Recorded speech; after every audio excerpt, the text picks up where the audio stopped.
Welcome to tonight's version of Winter in the Mailman. We got two special guests tonight. Our special guest, though, is Brock Knutson. Welcome in, Brock Knutson, Scottsbluff three sport athlete, but probably known most for his football. Mm-hmm. And our good friend Garrett Nelson. We haven't seen you in a while, buddy. Welcome back. Yeah, taking a hiatus. Gotta get back on the routine here, playing football. Yeah, you had 14 spring practices in the spring game. I think we'll let you off the hook. Yeah, no, I was gonna say a little busy. So tonight's guests are both from Scottsbluff High School. Brock, recent transfer from Mitchell, getting a lot of D1 offers out there, and just got offered from Coach Scott Frost at Nebraska. So that's a good thing. And I know Garrett likes to hear that too, but obviously Mr. Knutson has not made a decision yet, but we're bringing him in tonight because he's a pretty special guy. Three-sport guy, wrestling, football, track. Obviously, you can see the track and field. And, Garrett, being a D1 guy, been around the program quite a while. What right out of the gate, what would you tell Brock to be ready for these D1 offers? And when he finally gets into camp, wherever he plans to go, what's your first recommendation for him? Put me on the spot. That's gonna be best, buddy. There's a lot of things. I mean, the best thing, I guess, advice I can tell you is, be a sponge. Try to absorb as much information and bring around as many vets as possible. They'll tell you the way, and they'll tell you when you're messed up or doing things right. And always try to be coachable and get feedback from them and the coaches. But just be a sponge. Be around the film room and the office as much as you can, and get coached as often as you can. And I guess be obsessive to a healthy point, I should say. Good advice. Absolutely good advice. And both of you guys have a lot in common, actually. You guys are both wrestling legacies. Your dad being an All-American at Nebraska. Brock, his dad's a 3-time Nebraska state champion. His grandpa's a 2-time Nebraska state champion. So you guys can both attest to what wrestling does to help you with football. Oh yeah. And Brock, what can you take from wrestling that's helped you the most on the field? I would say leverage, being able to move guys and use their weight and like watching their feet. Obviously being a wrestler, you're always watching feet, hips, arms. And then when a defender's coming at me, it's kind of like somebody trying to get hand control in wrestling. So I know like swat hands and really get into them. Garrett is same type of thing. I know you're on the other side of the ball. You're actually more the aggressor, more the you're trying to actually get to the rock. But what has wrestling done to help you? You being a state champion yourself. What has wrestling helped you when you got onto D1 level? Brock said pretty well. I mean, just the hand fight and the aggressiveness, but for me, it was more on the mental side of hitting adversity and just being a little bit definitely mentally wired than some of the players or teammates that you have in different positions. The wrestlers are some of the toughest people on the planet. So when you're a high level wrestler and you have a lot of success there, the mental aspect and the mental training that it takes to get there will pays dividends in football. And Brock, you came in last year during wrestling season, so you weren't able to compete, after being a transfer, but you will be wrestling for the heavyweight position in Scottsbluff next year. Talk a little bit about some of the coaches and the teams and stuff that you have talked to. And like I said, I'm telling everybody out there that's watching Winter in the Mailman, he has not made a decision yet. And Garrett Nelson is not here to try and sway that decision. So, talk a little bit about the teams that you've talked to so far. In the beginning of my recruiting, not a lot of schools were contacting me. So there's like a September 1st deadline of your junior year where schools can like start contacting you. And Kansas was my first school that contacted me. Coach Fox from there. It was kind of out of the blue. He just randomly hit me up one day and he's like, I need your coach, or he's like wanted me to call. He wanted me to give him my coach's cell. So then I don't know, because there's like a rule where you have to have you have to call the coach, and then they can talk to me through there. So it was super confusing. And that's when he first offered me. And then Iowa State from there, I got contacted about a week later after that and set up a visit there for it was like the day after Thanksgiving. And I went there and listened to Coach Campbell talk. And I fell in love with the Iowa State program just because of Coach Campbell. Coach Campbell's a good guy. Obviously, he's one of the better coaches in college football right now. He kind of brought that program up from nothing. So I really like that. And then Sean Dillon, he was like one of my very first followers on Twitter. He's from Nebraska. He's like their director of player personnel. Him and I have been talking back and forth for a while. And just recently, I guess not recently, it was before I went on my junior day visit to Nebraska. Coach Rude came to the school and we've been talking back and forth. And then when I went down there for my junior day, that was when I first met Coach Raiola. And I really like him. You know, he's from Hawaii, so he's kind of got a little pep in his step. And well, if he's anything like his brother, I Uh-huh. mean, he's, he's a little crazy. Look at Garrett. Yeah. Yeah, we'll coach you hard. Oh yeah. I really like Coach Raiola's like teaching philosophies. He's really short and sweet with how he does stuff. He uses a lot of acronyms to like get his point across quickly and kind of sticks in your head, you know.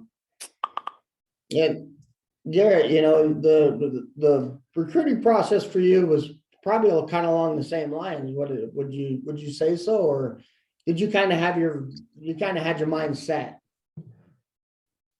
No, that sounds pretty similar. I mean, nobody knows that Western Nebraska exists. So kind of had to go some places and get noticed, and went to a bunch of camps. Nebraska was my last camp, and I got that offer. And, a week later committed. That the rest was history. But I didn't get as many offers or get the chance to have as many offers as Brock's having. So it's really cool to see another Western Nebraska kid get a bunch of attention and go chase his dream wherever he wants to feel welcome and feel like he'll reach his max out his potential as an athlete and as a person. So it's really cool to see those boys on the West, getting some knowledge and getting some notice for, finally. Well, I was singing your praises a long time before you got recruited. I was just hoping somebody would hear it. Huh? You were my number one fan next to my mom. I was. And I was just hoping somebody would hear it. And now I think the whole state hears it. Oh yeah. I was just telling Dave that you're like the face of Nebraska right now. It's a pretty ugly face, but we're back. We got two D1 guys here. What? You're just sitting over here enjoying everything. I'm just sitting here waiting for a time to talk. Well, it's hard for me because I know every time Garrett's on here, it's hard. Oh, trust me, I know. I know. Well, it's hard for me. And then when I got Brock here, it's like my own nephew. I mean, we got to let the winner have some here. So, what you got? Well, it's gonna pretty much be the same question, except for Garrett, you with the Huskers and you with the Bearcats. So what are your expectations going into this upcoming season, especially since you just transferred in?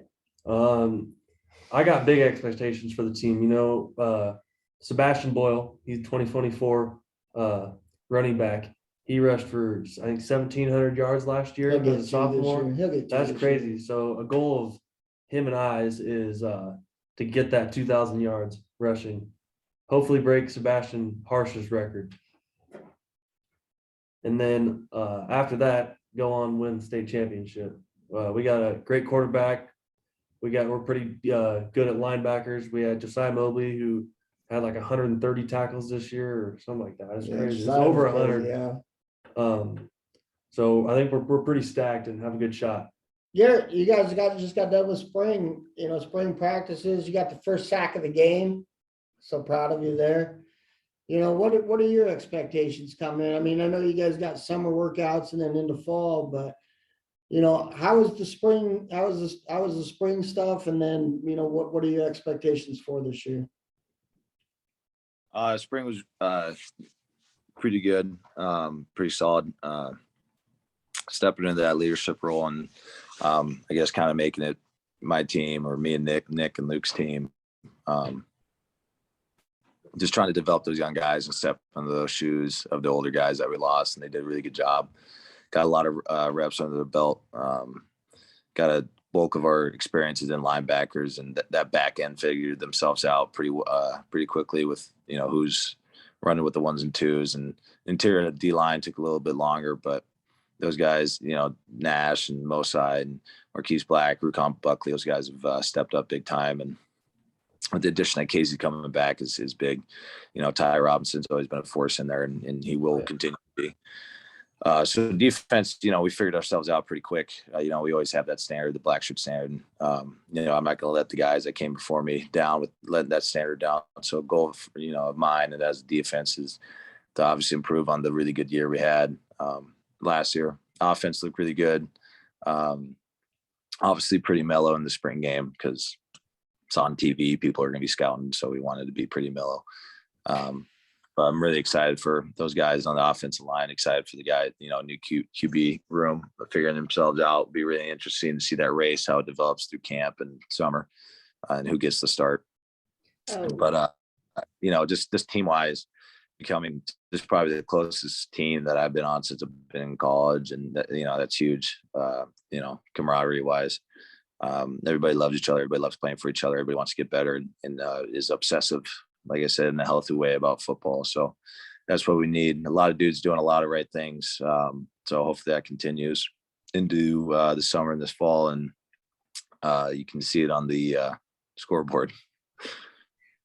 So obviously, not only do you have a lot of transfers that are coming in, but you also have a pretty much mostly new coaching staff. So how are you feeling with obviously all these new coaches coming in? Just a new energy, new faces. Love Coach Joseph and Whipple.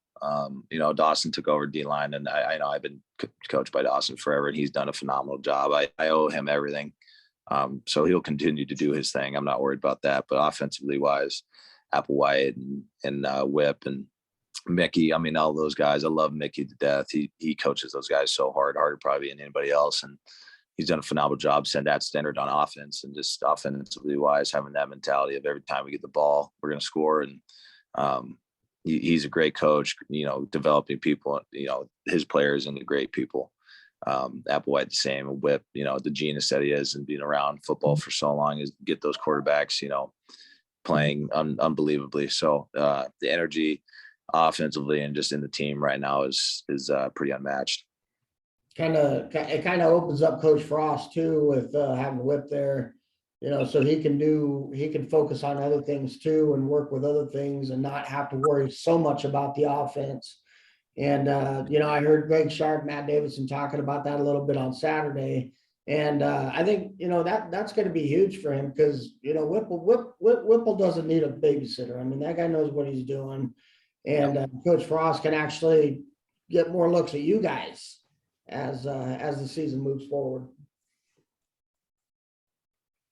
Yeah, he being the head coach and the OC and dealing with all the things he has to do day in and day out as a head coach, and then also trying to plan an offense and make a game plan, it was a lot for him to handle. And I commend him for doing it. And now that he has the support that he needs around him, he can start being more around us and dealing with things he needs to deal with, and not I wouldn't say wasting time, but just being so torn apart with places and things he needed to do that he can kind of have more energy and come back to us as a head coach and be there for us.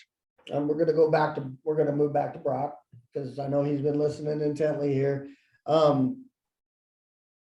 With you getting all these offers, the transfer, everything, we did the all region team, and I think every list had your name on it up high. All these coaches around are so high on you. Does that take away from anything with your game, like mentally that, hey, these guys have got me up here, and, does that help you or does that hurt you moving forward with, like your mental going into it? I know you're a Knutson, so I know your head's in there. But I've seen a lot of times where these guys are, there's so much pressure on them that, they're just trying to hold it together out there. Has this been good or bad for you? Personally, I feel like I perform better under pressure. Like I've always done better on tests than my daily work in school. So I feel like the pressure is good for me, but it's also a lot to live up to. Yeah. My biggest goal this upcoming season is try not to let anybody down. Well, is there, like, obviously you still have another year or maybe more to decide, but is there something you're thinking about going into? Either ag science or health science. Ever since I was little, I've always wanted to be a pulmonologist, which is a lung doctor. I have asthma, and when I was little, I went over to National Jewish in Denver, and I was seen by a pulmonologist, and it completely changed the way I lived because I was always held back and sick, and it was Dad had it too, or has it. I don't know if he still does or not. Yeah. Garrett, what, I don't think I've ever asked you what you're going for in college. What's your major? I get my degree in finance in a month. Wow, already. Mhm. Holy fuck, man, you are gonna come back and work with your dad? Yeah, I don't know. Hopefully I just play long enough so I don't have to get a real job. Well, I think you're gonna be in the NFL, so I mean, how is it talking to Will Compton and those guys from Barstool? Oh, it was a sweet crew, man. They really genuine guys. I mean, about as real as you can get. Didn't ask for a single thing, did it all themselves. We're super humble and grateful for everything they received. Taylor's a great guy, one of the fun dudes I know. And Comp Will's a black shirt, so you don't have to worry about him. I followed his recruiting all the way back when he was in high school in Missouri. So that ages me just a little bit. I mean, so yeah, I remember following Will Compton all the way back to his high school days in Missouri. Well, Brock, that's all we've got. Do you have anything you want to talk about? You got something? Well, I'm just looking at your wrists right now, and you've got pretty much every single wristband from what, every single school? Nah, these are just my top schools right now. I got 3 Iowa State, and then my Nebraska and my K-State wristbands. That's pretty cool. Do you wear wristbands? I don't. No, I got this one I got in freshman year. It says Husker Power, and this says War Daddy Up. He's wearing one right now. He's wearing the same one.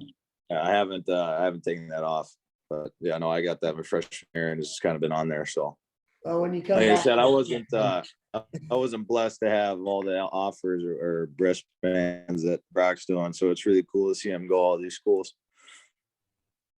Brock, do you have any questions for? I mean, the guy's been there, done that. He's making the t-shirts. Actually, he didn't buy the t-shirt; they're making them for you. Do you have any samples that you could show us?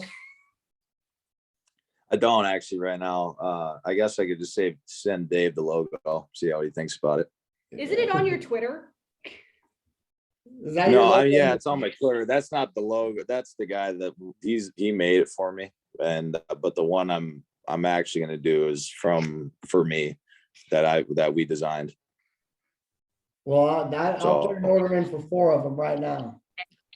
All right, I'll send you the logo and you tell me what you think about it. I'll absolutely do that. Well, everybody, two of the best guys we've ever had on here. Brock Knutson, Scottsbluff class 2023, and D1 recruit Garrett Nelson, one of the best Huskers to ever play the game, and by far one of the best Bearcats to ever play the game.